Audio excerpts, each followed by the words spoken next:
My full name is Paula Litwak Yourman. Yes, something very special about my middle name. My father went to name me in shul. I was going to be named after my grandfather, Pinchas, for Paul. And there was no middle name. And some man in the shul said to my father, "Oh, Mr. Litwak, my mother doesn't have a name. You don't have a name for my mother. Would you please give her a name?" So he went ahead, and her name was Esther, and he named me Esther. And he had to go home and tell my mother that I was Mr. Pfeffer's mother needed a name, and that's where the Esther came from. I said, thank God it was Esther. It could have been Penelope. I was born in Brooklyn on May 13th, 1939. I think I was born in Women's Hospital. So that right now, it makes me 82 years old. I am one of four.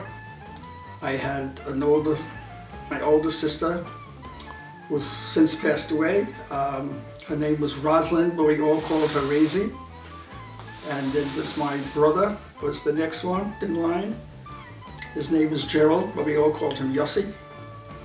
And then there was my sister, Constance, but we all called her Connie. And I'm baby. My parents my mother was Eva Goldenberg. I guess she was born in Poland, probably, I don't know the name of the town, but I think it was Blitov was the name of the town.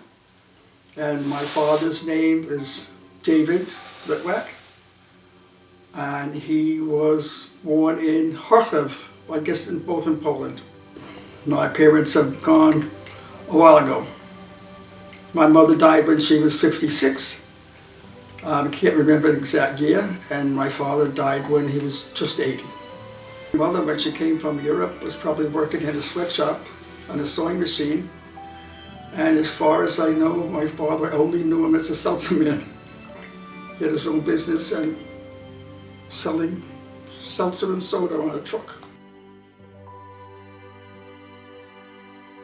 The only two grandparents that were alive after I was born was my father's mother, and we called her Mindel,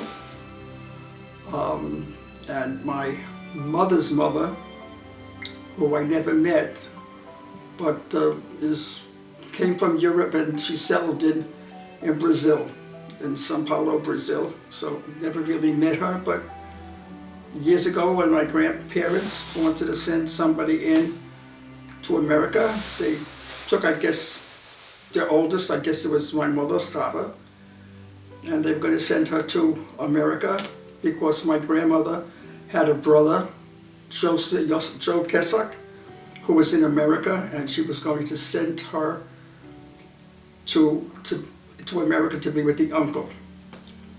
And my grandmother had another sister who had a child, and I guess we called him Yoshka. And she said to my mother, it's not fair, to my grandmother, it's not fair you're sending your daughter and I'm not sending anybody. So he went along. So the two of them went, and my grandmother, my grandfather, and the three of the siblings were all in Poland. And I don't think, my grandfather must have died there, and then my grandmother and her other children also settled in Brazil. I have met all my relatives from Brazil. I met my two aunts, I met my uncle, I met my cousins. The only one in that whole family that I didn't meet was my grandmother. I'm Jewish, and I've had no problems with it. Nobody's ever picked on me because I wasn't Jewish. I was brought up with a Jewish education. I didn't go to public school. They sent me to yeshiva instead, so I don't know Hebrew. I can't talk it, but I could read it, and I can daven very, very nicely.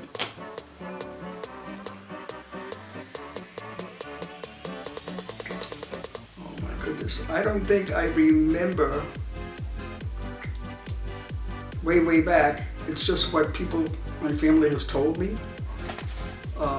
I know as a very little child, I must have cut myself or bruised myself, and I was told that I needed to have a transfusion. I never knew what or why. From what I understand, it was a direct, my father's blood came right into me. They had emptied my blood out, so I don't even know what it was and what I had. And I just remember a lot of stories which my sister Connie told me. She told me that I was very bad. I was a very bad girl. I did a lot of biting. So I was told that I bit some little boy in the street who was a hemophiliac, and I used to bite him all the time.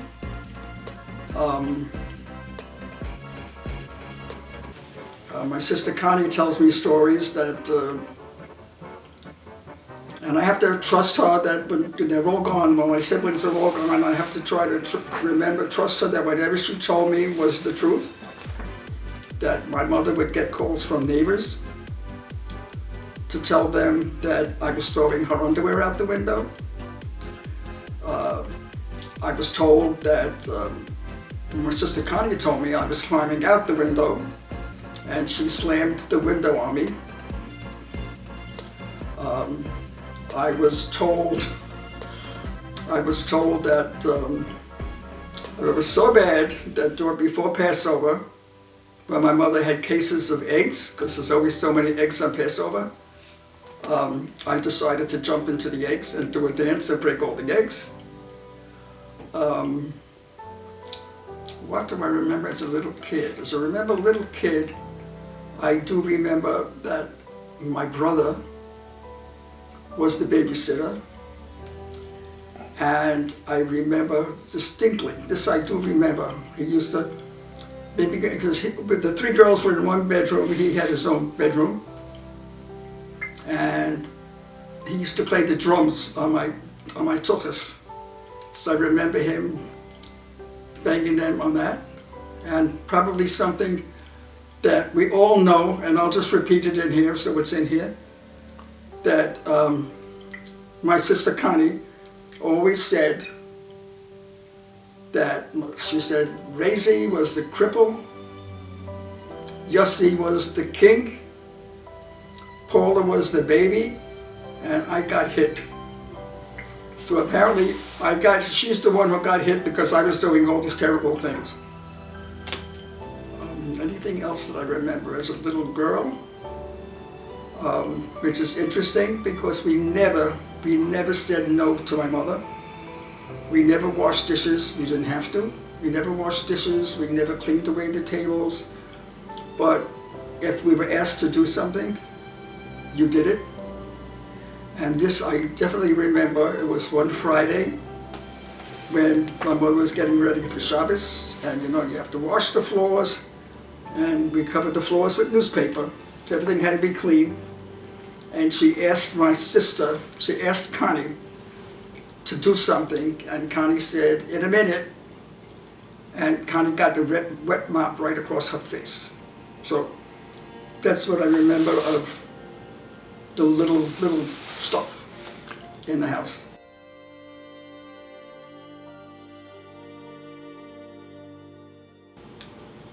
I was born in a house on St. Mark's Avenue, and I guess I wouldn't know. I mean, it was just an apartment, I guess. I don't remember too much about that apartment, but then we moved a block away. We moved up to 327 Hopkinson Avenue. And that place, I know there were 4 bedrooms. So the 3 girls were in a bedroom. We were 3 bedrooms. Three girls was in a bedroom, my parents were in my bedroom, and my brother had his own room. I remember being the first person in the neighborhood that got a television. And my father had a television delivered to us, and he told us, whatever you do not touch the television. do not touch the television until I come home. So we had to wait for him to come home. And the television, I mean, the cabinet was 100% bigger than the screen. There was a little teeny screen. And I remember the first television show that I ever watched was the How Do You Do show. And because we were the only ones from the family who was rich enough to have a television, everybody came to our house. Tuesday night was Little Merle. Friday night the guys came to watch the wrestling. And if you wanted to get away from your chair because you had to go someplace and you didn't want anybody to sit in it, you went over to your chair and you said, tap, tap, tap, it's mine. So that's what I can remember a little bit from the apartment. We didn't have a telephone. So anybody would have to call us. They would call the grocery store across the street, and they would yell up that we have a phone call. We finally got a telephone, it was like a party line, and if you needed to get on the phone, there was always somebody else talking, and you'd have to say, get off the phone. So,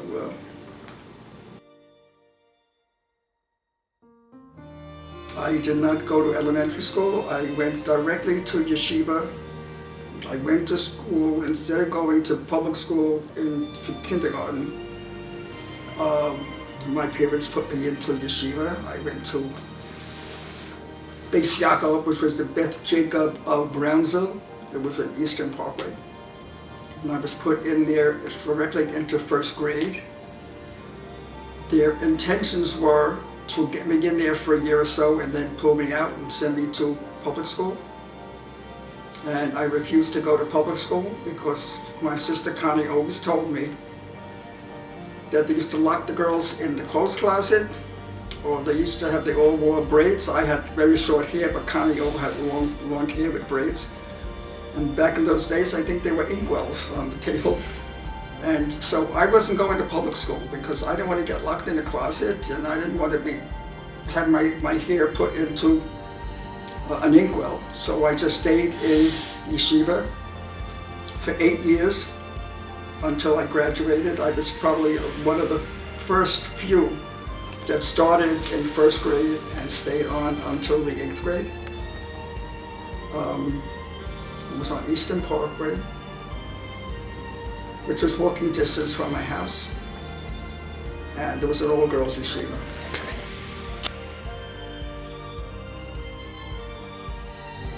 Mm-hmm. I don't remember anything that happened in yeshiva, but because I wanted to stay there, the interim, my parents bought a house in Flatbush.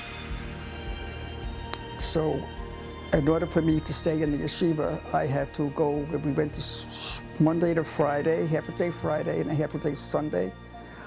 I would have to go on a bus. I would have to take a bus from East 28th Street and Kings Highway to Flatbush Avenue, then get onto the next Kings Highway bus. And that would take me into Brownsville.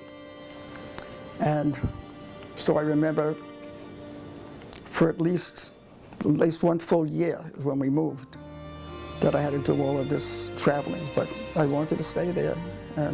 But I don't think anything happened. I think that it was an all-girls school. We all had lunch in the school. We had lunch in the basement of the school. And the only time that it was quiet in the lunchroom was when before we ate, because we always used to go in and we used to have to go over to the sink and wash our hands with the double-handled bowl. We had to wash our hands and we could not say a word until we said our motzi, and then it became noisy.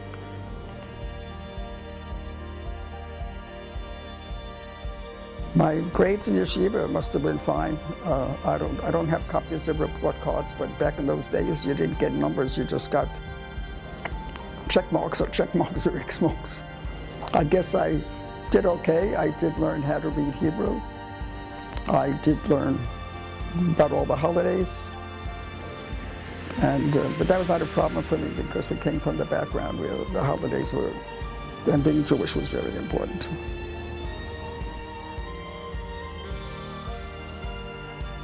My summers. We were home, and like I say, I don't remember, but I've seen pictures.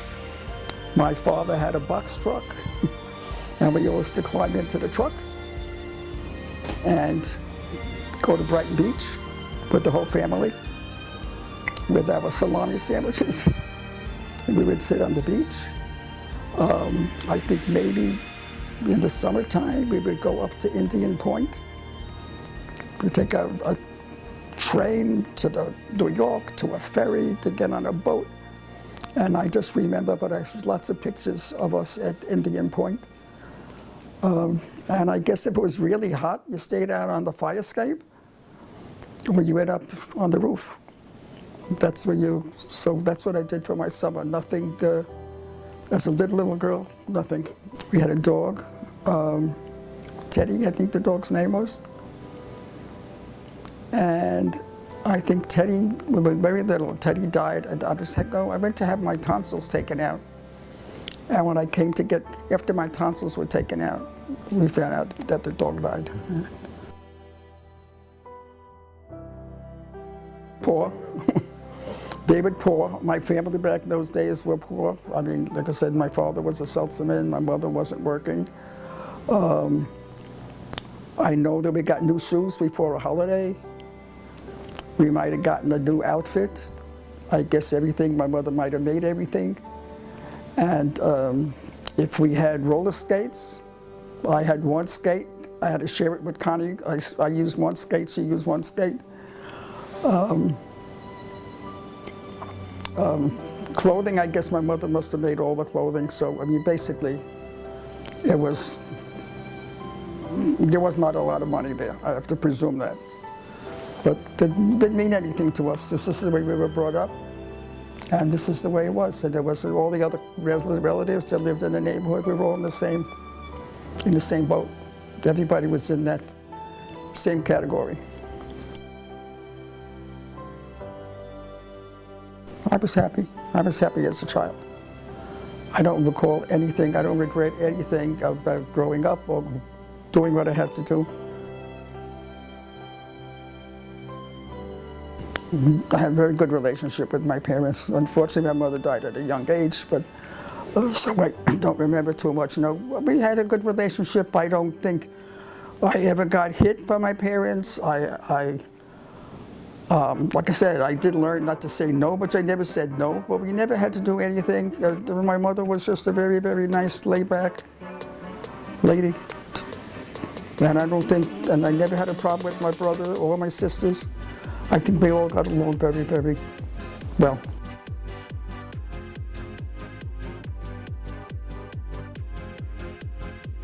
Okay, that was the year that I moved. We moved from Brownsville to Flatbush. We lived on 1414 East 28th Street. And I went into James Madison High School as a freshman because I finished up the 8 years in yeshiva. And I spent my 4 years in the high school. I spent 4 years in the high school. I didn't like to read, so I just took all the subjects that I had to take. I did have to take a language, so instead of taking Spanish or French like everybody else, I took Hebrew because I felt that I could at least know how to read. So when I went into high school, they actually gave me to do a region, a Hebrew region, and then I went straight into Hebrew 4, so I can do that. I love working with numbers. I graduated in '56. So I have to presume I went in '52. It was the first time that I went to school where I actually was in a co-ed class. Coming from a yeshiva, met a couple of friends, and we used to hang out on Kings Highway, and I forgot the name of the street. 5th, 16th Street, 17th Street. There was a store there that had music, so we used to hang out there, listening to all the good music. Because I came from a girls' school, everybody was giggling and laughing, and I just laughed along with them because I didn't know what they were talking about. Coming from a girls' school, we used to walk from 28th Street, and I used to pick up a girlfriend, Maxine, who lived on Kings Highway and Ocean Avenue, and I had a girlfriend, Betty, whose father was a super in a building on Ocean Avenue. So these were my buddies, let's say, put it that way. Betty was Polish. Jankowski was her last name. They came from Pennsylvania someplace. And I know I enjoyed going there. We used to help her decorate the Christmas tree in the lobby. And Maxine was Maxine Cohen. And I did keep in touch with them for a while. Afterwards, I mean, because Betty moved to Jersey someplace, so I kept in touch with her for a while. I was friendly with my friend Maxine for a long time. She just passed away a couple of years ago. But she was living in Florida, so I hooked up with her in Florida.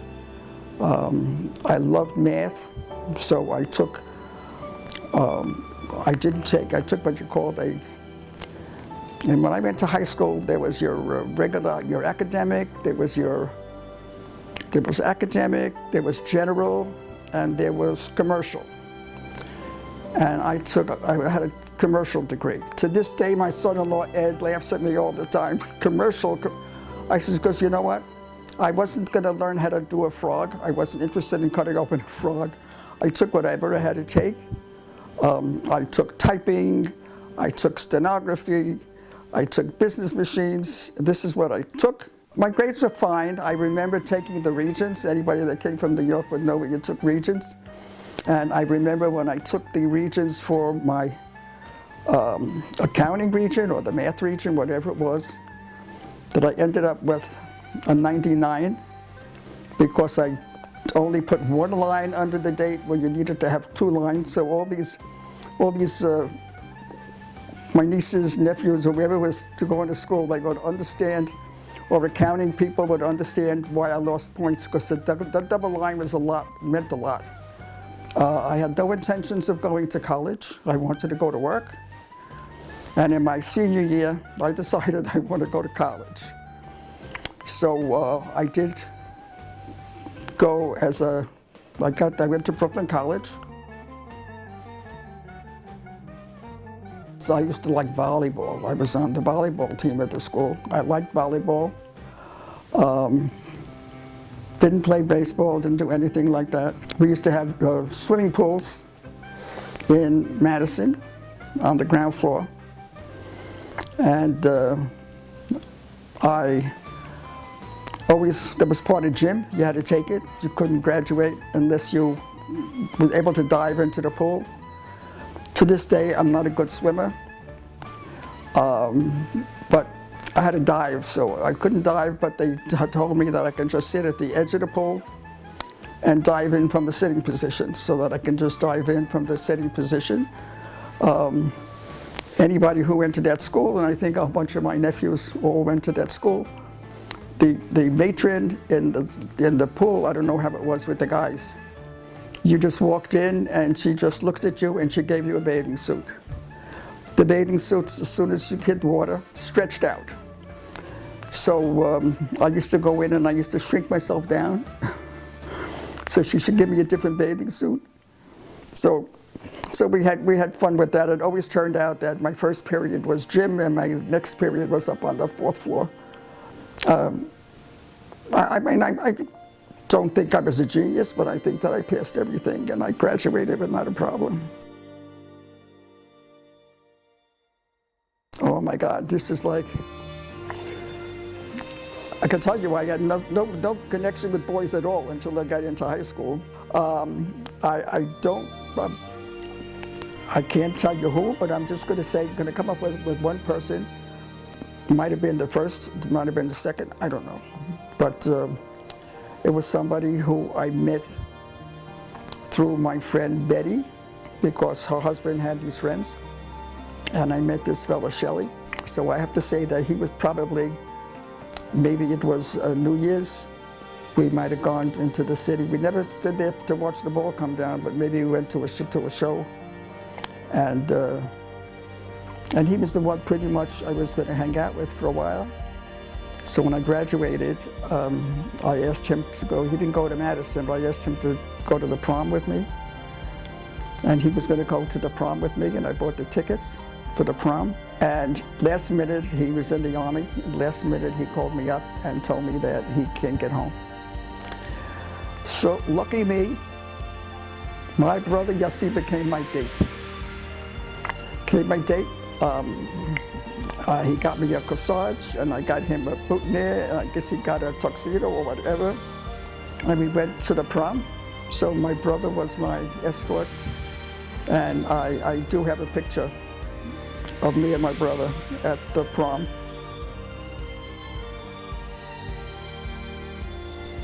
I don't think I would have changed anything, because I don't think if I would have gone and I would have gone to college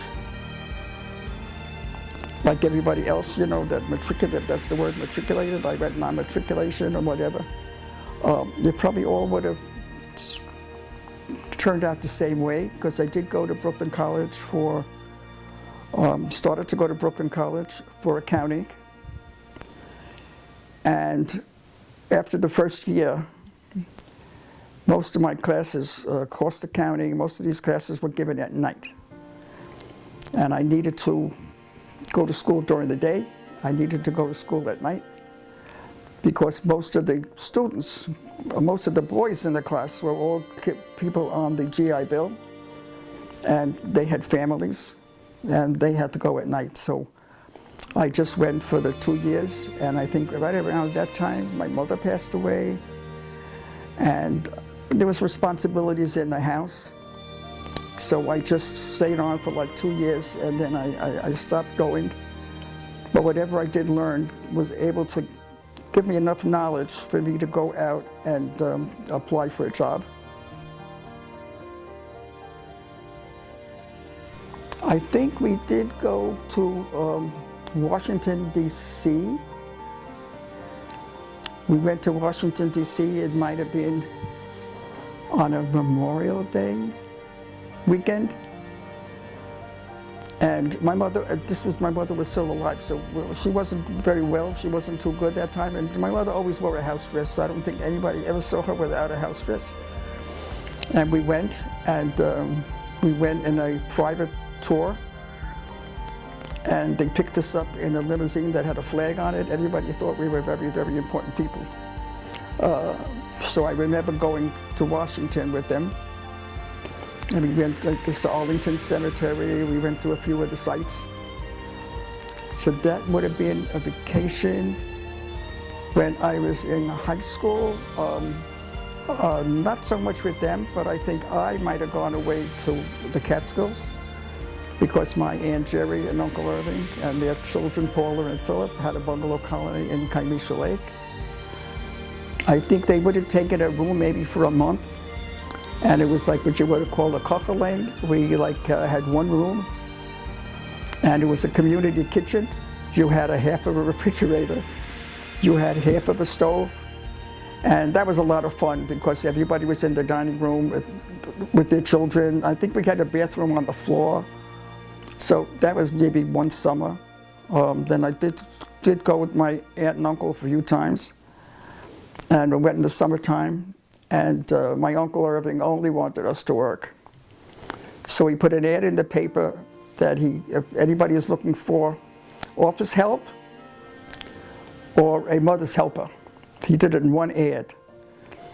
So Paula got a job helping out as somebody at the Concord Hotel. And I got a job with the Mr. Goldstein. He was a bondsman. And I would go every morning. I'd go out to Kymesha Lake, I'd put my thumb up. Back in those days, there was no problem. I'd hitch a ride into Monticello. And Ralph, I think his name was Ralph Goldstein, he would meet me at the courthouse and take me out to his house. And that's where I would work. So for a month or so, I would work with that, with a little bit of my knowledge for accounting. Brooklyn College. Well, if I graduated in high school in '56, I would have started that September of '56, but only for maybe 2 years. In college, I was an accounting major. I took accounting. I think Brooklyn College back in those days, I think I had to pay a little bit because I wasn't matriculated, but I think it was free. I don't think I ever had to pay for it. In college, while I was there, I don't know, I joined, it wasn't a sorority, they called it a, I forgot what it was called, but I became involved in some little organization there. And was, friendly with some people there from school. Kept in contact with them a little bit later on, but lost contact with all of them. I left home when I got married.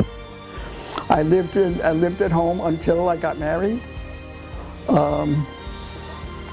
And that's when I moved. I moved after I got married. I got an apartment by myself on Ocean Parkway. While I was in high school, my sister Connie worked for Metropolitan Life. And back in those days, I think seniors got out at 12 o'clock, and I think she got me a job part-time that I used to go get on the subway when I left school, and I used to go into New York, and I worked at Metropolitan Life, probably doing some kind of a office work. And so, I don't know, did office work for that while. That was while I was in high school, and then I started to work for Screen Gems, which was the television division. And I worked there until I became pregnant with Eva. So I was there for a while. I love working with numbers to this day. And to this day, I can come home from the supermarket and I can just take the receipt and I can get the receipt down to make sure that the machine didn't make a mistake. I was doing what I liked, let's put it that way.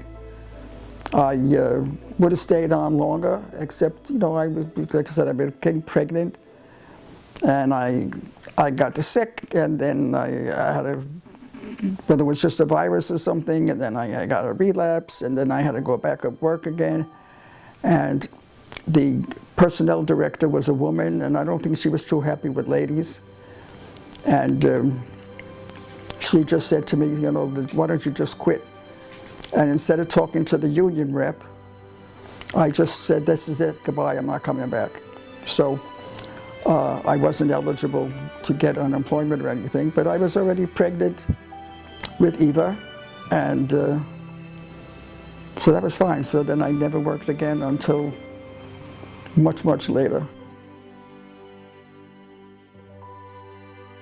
I don't think so. I don't even think, I never thought about maybe going back and finishing and getting my degree, but I wasn't a good reader, and to this day I'm not a good reader. So the thought of raising children and trying to read and study, that never would have worked. So I don't regret whatever I did. That's it. I'm strictly a Democratic person. I have never switched off, so that's it. I only vote Democratic all the time that I'm voting for. Will not discuss politics with anybody. I just think everybody should be entitled to do what they want to do and how they want to do. And I don't discuss it with anybody because I get disgusted with some people. So I'm just happy the way it is. Harold Jacob Yourman. He was a blind date. How did I meet him? Okay. Harold's, well, I call him Hal, I don't call him Harold. His brother Arnie was married to somebody who owned a bungalow colony. And I think at that same bungalow colony is my brother. Yossi and Shirley had a bungalow with the 3 boys, and Mr. Goldman, her father too. They lived in this bungalow. So I used to come up on the weekend. I used to spend up on the weekend with my family. And since my brother-in-law, well, at that time it wasn't my brother-in-law yet, they had a bungalow, and in the main house, which they called the casino, there was 2 extra rooms. So if my in-laws would come up, they would be able to stay in that room. And I guess at that time I was already seeing Hal. So he would come up and we'd have a room. But there was one year that his parents were staying at the Shady Nook Hotel, which was around the bend from this place in Loch Sheldrake. So his parents wanted to go up to the bungalow colony, and they were staying at the hotel for like 2 weeks. And I guess Hal came out of the army, and he wanted to go up there, and there was no room. You know, they went to a hotel, they had a little room, so they didn't have an extra room for him. So they suggested that if he wants to, he could stay with the staff. Stay in the staff building with his bunks. If he wanted to hang out, he could hang there. So he was very happy going to stay there and stay with all these young people. And that's where he met my cousin Paula. My cousin Paula was I guess a counselor in the camp there. And she met Hal, and she said she never saw anybody so tall. She met this tall guy, and she said to him, you know, I have a tall cousin. I have a very tall cousin, you know, and she only looks for tall guys. So she goes, I'm going to just check with her. And so I said it was okay, and he got the number. So our first date, he came to get me. I was in 28th Street. And he never drove a car in his life. And his father and mother didn't drive cars either.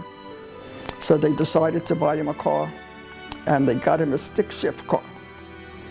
It was one of these big Cadillacs. It looks like a hearse back in those days. And he came to pick me up on 28th Street. My mother, my father, my brother, my sister-in-law, my sister Connie, and all the boys were sitting outside on the stoop when he came. So he came to pick me up, and I guess we were just going to go for a ride or for a movie. And I just remember as he pulled away, he just learned how to drive the stick, and it just kept on stopping, going, stopping, going, stopping, going. It was just whatever. So that's how I met him. We went out for a little bit, and then I didn't see him again. And then I went on a picnic. Like I said, in college I joined something, like I guess whatever it was, a house plan. Maybe they were called house plans. And they were having a picnic out in Valley Stream at one of the parks there. And I don't know, I decided to call him and ask him if he wanted to come. So he came to the thing, and I think just by me telling him to come back again, then we started to go out again. And we went out again, and his parents lived, forgot the name of the street, but not too far from the library, and the big library on Eastern Parkway. When we started to go again, by that time it was getting a little bit more serious, right? And I know his mother would say to me, "Why are you keeping my Harold out so late?" I said, "What are you talking about?" He would come to me on a Friday, and by 9 o'clock he was gone. She says, didn't come home till 1 o'clock in the morning. I said, he wasn't with me, because he was a big bowler. Then he used to leave me and go to the bowling alley that's near Ebbets Field, and he used to bowl. Okay, so I don't know how long it was, but we got engaged. We got married in '60. We got engaged in May 13th on my birthday in 1959. We got engaged in the fifth thing, and then we got married the following year on the 14th, a year later. And I know my grandchildren always say to me, when did you get your ring? They're always curious. I mean, it was no surprise back then.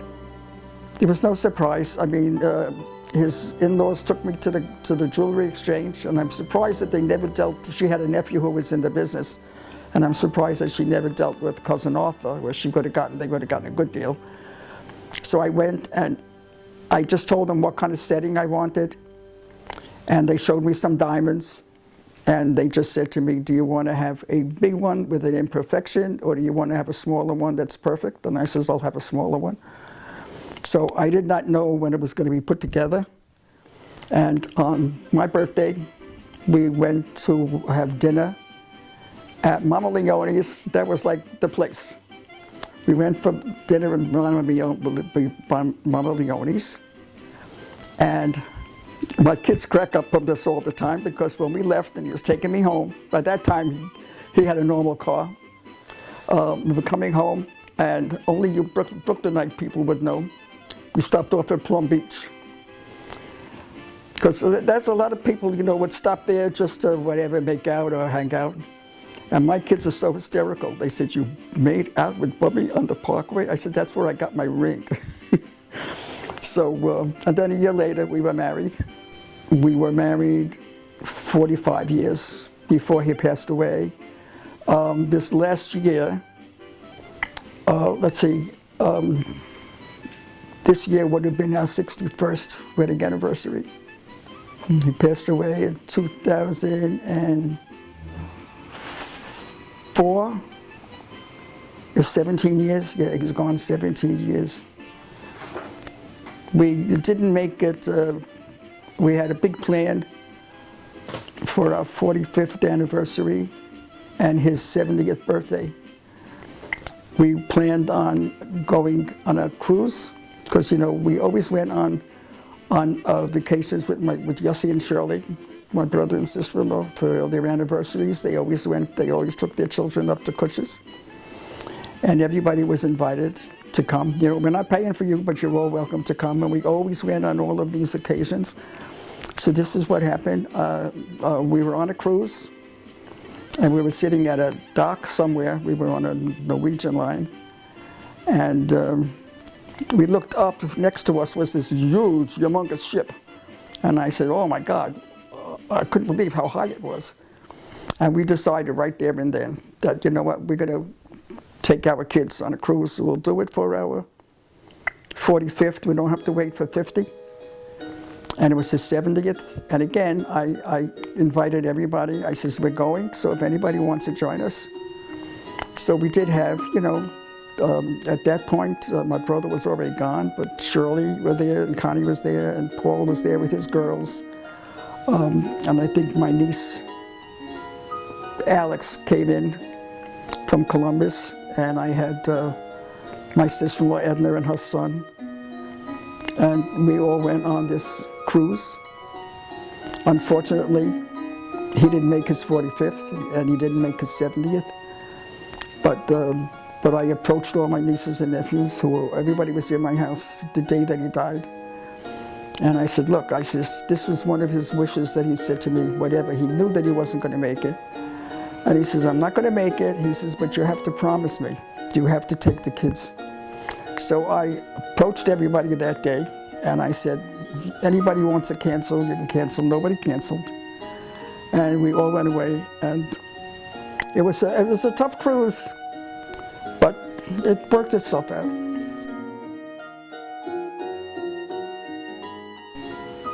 The most important about choosing a husband, that he was good to me, he was good to him, and we loved each other.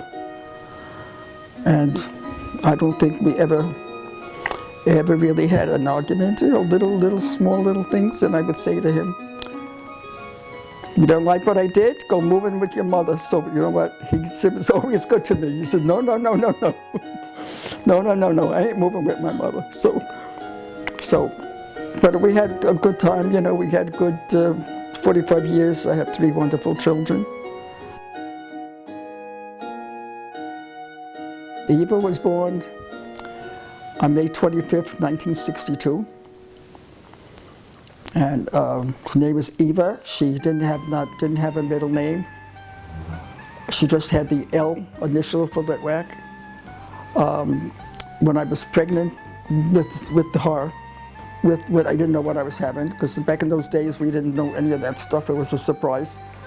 I knew that whoever it was, a boy or a girl, it had to be named after my mother, because my mother was not alive when I got married. And there was nobody there that I would put next to her. It had to be something special. The doctor that I used did not believe in this sort of natural birth. Everything was by appointment, so that you wouldn't be inconvenienced to anybody. So I had a lot of dope in me. So when she was born, and they told me that I had a girl, I said, no, you're lying. I had a boy. I mean, I didn't believe them that I had a girl. I mean, I was thrilled because that was my mother's name. I mean, because if it was going to be a boy, it was going to be Evan. It would be as close as I can get it to her name. So it was very, very exciting. I think it was probably exciting to everybody that little Eva was born. My mother meant a lot to a lot of people. So I was thinking of this one relative that my mother had. I don't know what the relationship was. I don't think he was a Holocaust survivor. He might have come in earlier. But we all called him Zadie Yankel. He had a beard. He almost looked like Santa Claus. And I said, he would be the only one. So I had to find out if it was a girl, what we would have the conversion would be for a girl. And I knew if I had a boy, what his name was. And then I started to think about it, and I said, nope, I'm sorry, Zadie Yankel, I can't, if it's a boy, I can't use your name, because there was no way that my son was going to be a Chaim Yankel. And a Chaim Yankel is like I don't know, how do you even explain that? So I just gave her the initial, the L, so it's Eva L. Yourman. And 3 years later, on April 19th, 1965, Marcy was born. And she's Marcy Beth Yourman. She was named after people on my mother-in-law's side. At that point, everybody was alive in my family, so that's the way it was. And then 3 years later, on October 16th, 1968, Gary was born. And again, my mother-in-law wanted me to name after. I says, look, I have two grandmothers that are alive. I said, and they're both elderly, so I'm not picking out a name. I have to tell you right now that if anything happens to any of my grandmothers, the child will be named after my grandmother in Brazil, or my grandmother here, and you could have the middle name. So sure enough, that summer, I was at a bungalow colony. That summer I got a call on the phone booth from Connie telling me that my Baba Gittel died. So Gary is named after her, and the middle name, his name was Alan, because back then you named it with the initial, with their right initial. If you were naming it after a Sam, the kid had a name with an S. It's not like today. So they have all these names. But in the meantime, Gary does not use his initial at all. He refuses, because he does not, his initial would be G-A-S, gas, so he doesn't use his initial at all, but that's Gary Allen. So those were the birthdays of my three kids.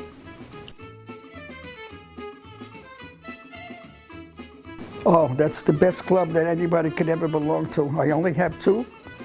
I only have two grandchildren, and anytime any of my friends became a grandparent for the first time, I says, you're joining the best club in the world. I only have two, One is, David is 22 and Hannah is 25. So I don't have little babies, but I try to enjoy all the little babies that my nieces and nephews are producing. Okay, I love knitting. I'm not very good at reading, so I'm better off if I'm doing an audio book. But I like to knit, and years ago I started making baby sweaters, but I was having a problem putting them together. So I then, for some reason, I found out, I got an instruction book on how to make baby blankets. So I make baby blankets all the time. I have made baby blankets for neighbors who became grandparents for the first time, for friends of mine who became grandparents. And I'm one of those lucky aunts that has 28 great nieces and nephews. I think it's 28 now. And every one of these babies has a blanket with my label in it. And I think I have another one coming along soon in California, but I treat everybody equally. So even though I'm very close with the Litwak bunch, I do keep in touch with the Yourman nieces and nephews. Via Facebook. Thank God for Facebook. I get to see their pictures. But just because there's not a close relationship there, it doesn't mean I ignore them. So everybody on that side they've all gotten blankets from me. And so right now I just stopped making, I used to make a lot of extra ones. I used to have a lot of different ones. But as long as I know that they're having a baby, and once they can tell me what the sex is, I'd like to make it in the color.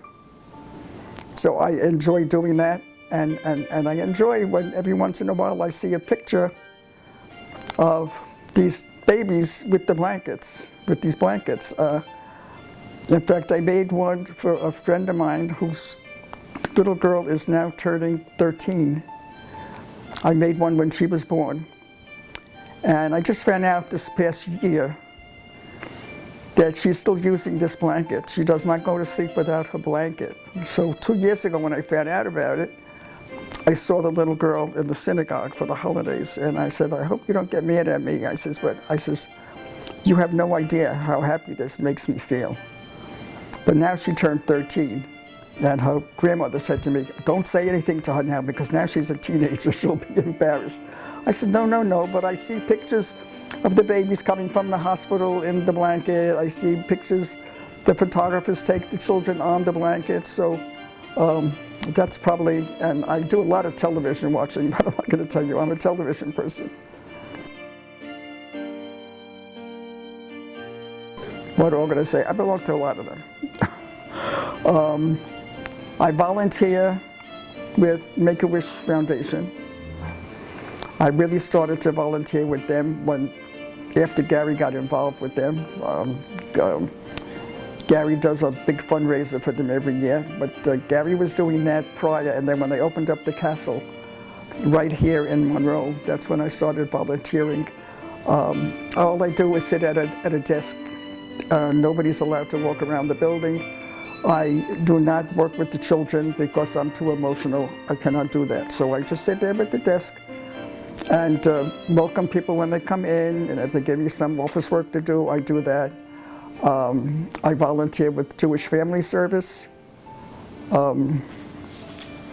where I used to do Meals on Wheels, but I found that's a little bit rough for me now, so I was doing a little bit hostessing, where I would just go in every other week, where a lot of people come in there for lunch, and they get a free lunch, and there's a social worker in there. They have a to talk to them, and you know what?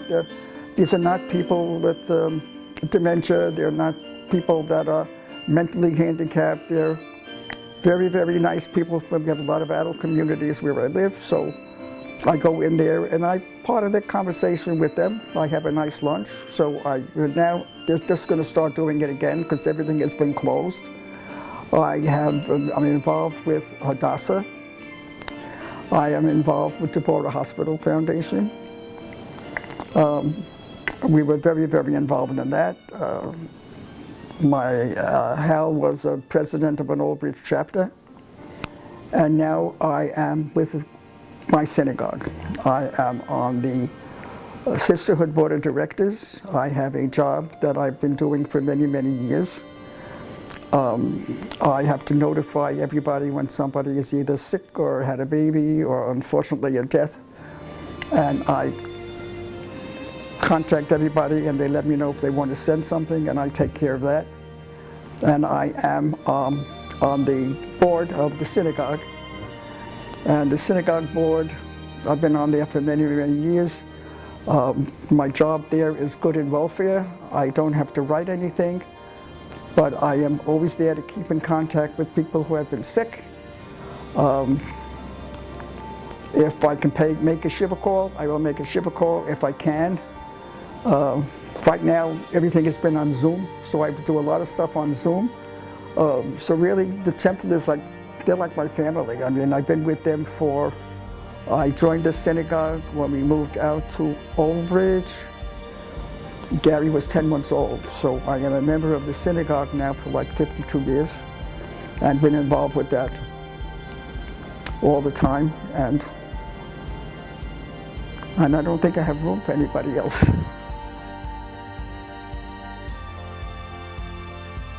That's a hard question to think about. I don't think I would think that it would be anything else. I'm very happy with what I have, very happy with what I'm doing. I never go back and say, oh, if I would have done this, I could have done that. If I would have taken a different kind of job, I would have a pension. I'm happy with what I have. I never say to myself, oh, look, they have a bigger house. I'm just very happy with the way things are and the way things worked itself out. My greatest accomplishment is that I had my husband for the 45 years.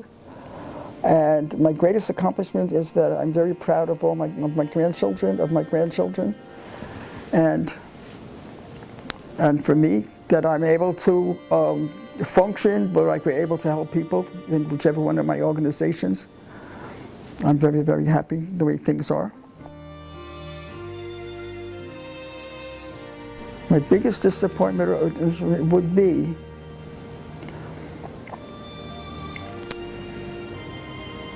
that Hal, or my husband,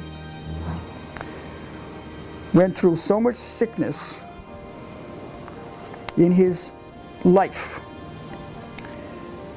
many, many different things, and came through this stuff with flying colors, came through everything. And that pancreatic cancer is the one that got him at the end. And there's not much you could do for that.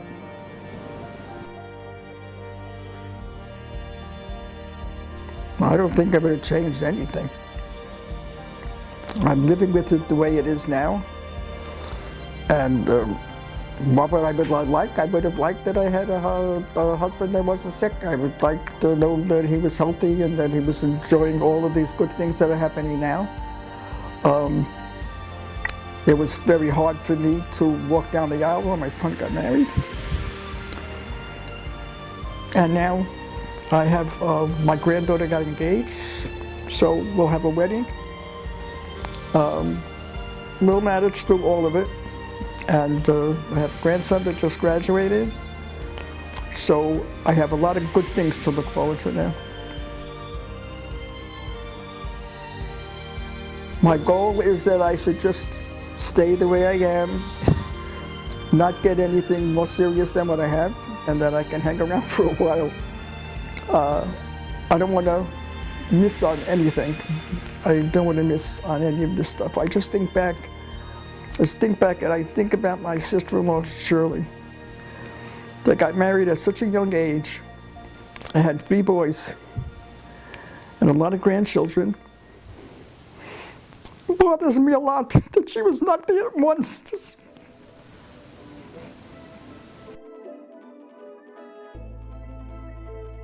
What will be the major events in the next one? Oh my God, what should be the next 10 years? No. I hope I'm around for the next 10 years, but if I'm not, my family is around. I just hope that there is peace in this world and people can get together and talk to each other. It doesn't make a difference what your race, creed, white, black, or green. There's just too much going on here now, too much shooting and too much mess going on. I'd just like to see that everything gets better and they stop shooting people for no reason and they stop not talking to Jewish because you're Jewish, and they start just treating people like people should be treated. The most important thing I learned about life, it's not easy. It might not necessarily be everything that you expected. There's always some little bumps in the road, but we overcome them. Religion to me is a very, very important part. I never stopped believing. I never stopped observing. And not everybody might observe in the same way, but whatever you do, any little bit of thing, as long as you know who you are and you follow along and just never forget who you are. I mean, it's very important to know that you are Jewish.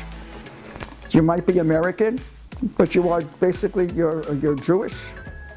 And you should never forget that you are Jewish, because the Jewish people have gone through lots and lots in their lifetime. I know my in-laws' family were all killed in the concentration camps. So we just can't forget that we're Jewish. Just remember it. And one little thing, if you just light one little candle, if you just light one yahrzeit candle for your parents, and I'm going to be reminding soon, so it's my time to tell my nephews and my family when it's time. And that's it. I guess it's very important. They have to know, even if I'm not around, they have to know that I love them before they're even born. Education is very, very important. And knowing my great-grandchildren, which I don't know how many I'm going to have, they're both coming from from families who education meant a lot to them, and I'm really sure that the education will come to them because they're going to they want their children to have it.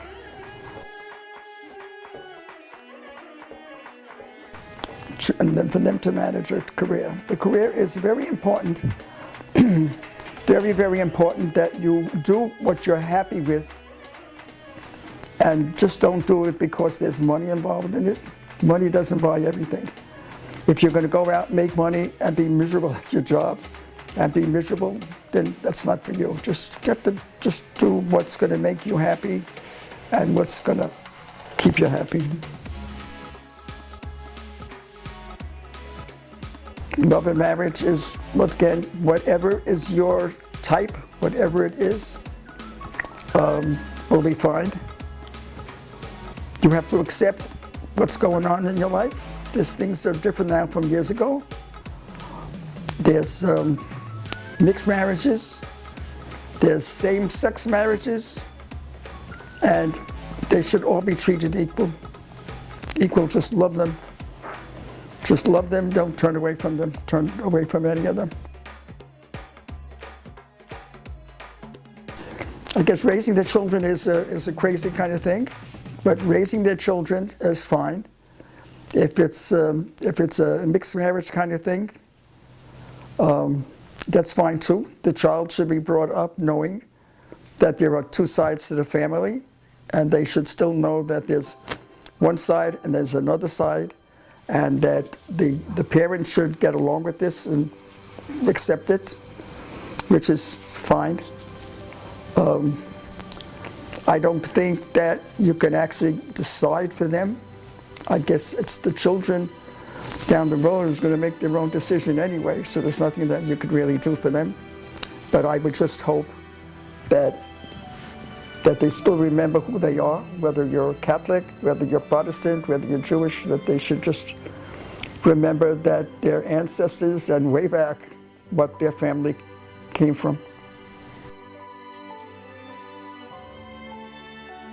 My only my personal message to all these future generations, that I know that I'm not going to be around to see all of this stuff, but I think about what's going to be in the future, and I just want you all to know that I love you, I never stop loving you, and I will continue loving you.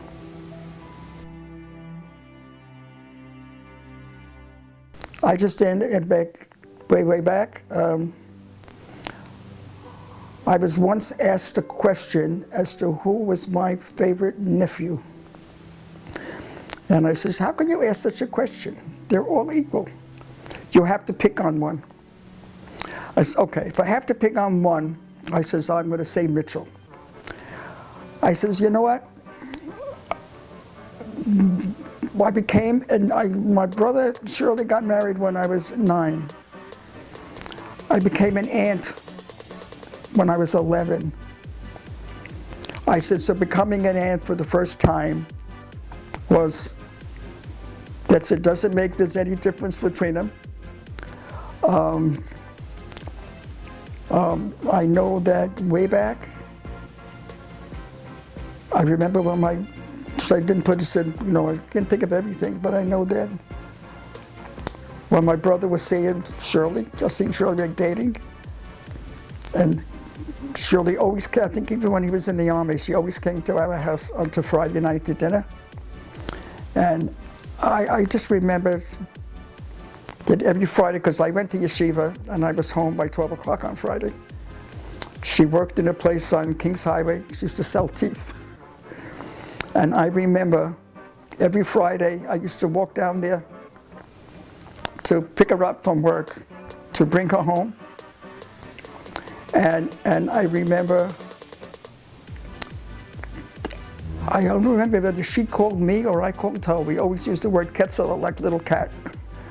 I remember that because she used to come in and she used to smear me up with makeup. And so, I mean, even though it was an in-law, she was a part of my life as much as anybody else because it was there for all these years. Please, when you're going to see this thing, in a year from now, or 10 years from now, or 20 years from now, please don't be like me. Please just sit there and enjoy what I had to say. I know it's not going to be easy to tell you not to cry, but the Litwaks are a crying family, so I cannot even imagine that there's not going to be any crying. One other little thing, when we went on our cruise, I'll never forget this, we went on a cruise, and we all took pictures, and everybody handed in their pictures, whether they were stills or moving ones, or handed them all over to Paul, and Paul put them all together on a disc. And at the very end, it said, in memory of Hal Yourman. So I see it, I think about it, I cry. So I know that I can't tell you not to cry, because you probably will. I'm sorry if I missed something out, but when you get to see this thing now, the ones that are still around, if you see something that you still want to ask me about, or that you want me to try to remember, hopefully I will try to remember and tell it to you. But don't cry for me. I'll be fine.